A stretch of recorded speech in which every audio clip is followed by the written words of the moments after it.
कभी सोचा है कि जब हम कहते हैं ईश्वर तो असल में हमारे दिमाग में क्या आता है? एक चेहरा, एक मूर्ति या कुछ और?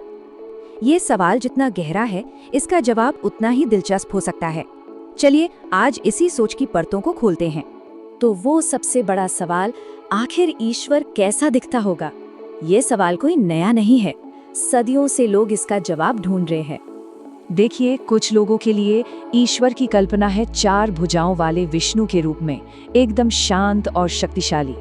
तो वहीं कुछ और लोगों के लिए ईश्वर का मतलब है महादेव, हाथ में त्रिशूल, जो संहार भी करते हैं और कल्याण भी। और फिर बहुत से लोग ऐसे भी हैं जिनके लिए ईश्वर का कोई चेहरा, कोई रूप है ही नहीं। वो बस एक एहसास है, रोशनी से भरा हुआ एक निराकार अस्तित्व। लेकिन एक मिनट रुकिए, क्या ये तस्वीरें ही पूरी सच्चाई हैं? या हकीकत कुछ और ही है, कुछ ऐसा जिसके बारे में शायद हमने उस तरह से सोचा ही नहीं? अब कहानी में एक बहुत दिलचस्प मोड़ आता है।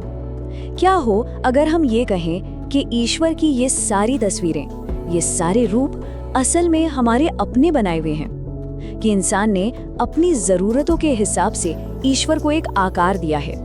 जरा ईमानदारी से सोचिए, ईश्वर ने तो कभी आकर नहीं कहा ना कि मैं ऐसा दिखता हूँ या मेरा रंग ये है। ये सारी तस्वीरें, ये सारे रूप, ये सब इंसान की ही तो देन है। और ये हुआ कैसे? बड़ा सीधा सा कनेक्शन है। जब इंसान को लाचार महसूस हुआ तो उसने एक सर्वशक्तिमान ईश्वर की कल्पना कर ली। जब इंसान डरा हुआ था तो ईश्वर एक रक्षक बन गया, और जब उसे अकेलापन महसूस हुआ तो ईश्वर एक साथी बन गया। मतलब हमारी जरूरतों ने ही ईश्वर के गुणों को तय किया। तो अब यहाँ से अपनी सोच को एक नया मोड़ देते हैं। चलिए ईश्वर को एक चेहरे की तरह देखने के बजाय एक एहसास की तरह महसूस करने की कोशिश करते हैं।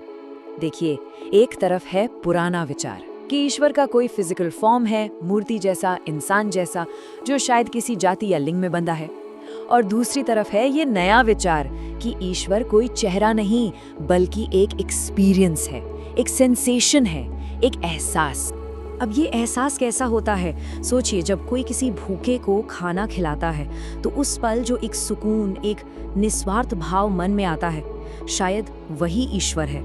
या उस पल को याद कीजिए जब किसी ने आपको बिना किसी मतलब के बस पूरी तरह से समझा हो। वो जो कनेक्शन महसूस होता है ना, उस एहसास में भी तो ईश्वर ही है। और जब जिंदगी में सब कुछ गलत हो रहा हो, घोर अंधेरा हो, तब भी दिल के किसी कोने में उम्मीद की एक छोटी सी किरण जलती रहती है। वो जो कभी ना टूटने वाली उम्मीद है ना, शायद वही ईश्वर है। तो इसका सीधा मतलब ये हुआ कि हम जिसे बाहर मंदिरों और मस्जिदों में ढूंढ रहे हैं, वो असल में हमारे अंदर ही कहीं मौजूद है। वो दिव्यता हमारी अपनी चेतना का ही हिस्सा है। तो मुद्दा ये है कि ईश्वर को देखने के लिए इन आँखों की जरूरत ही नहीं है। उसे तो बस महसूस किया जा सकता है अपनी संवेदना से, अपने एहसास से। कभी हुआ है ना ऐसा कि दिल में अचानक से एक अजीब सी शांति महसूस हुई हो, या बुरी तरह टूटने के बाद भी फिर से खड़े होने की हिम्मत आ गई हो, या किसी ने बिना कुछ कहे हमारा सारा दर्द समझ लिया हो। जानते हैं, इन्हीं पलों में लोग अक्सर कहते हैं ये तो बस ईश्वर की कृपा थी।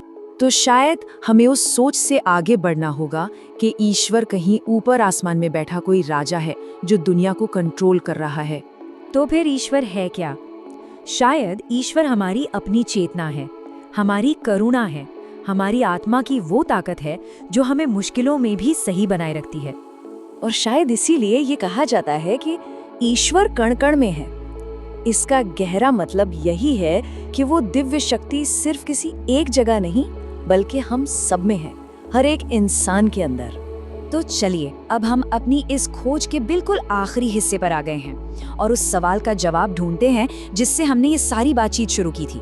तो एक बार फिर वही सवाल, आखिर ईश्वर कैसा दिखता है?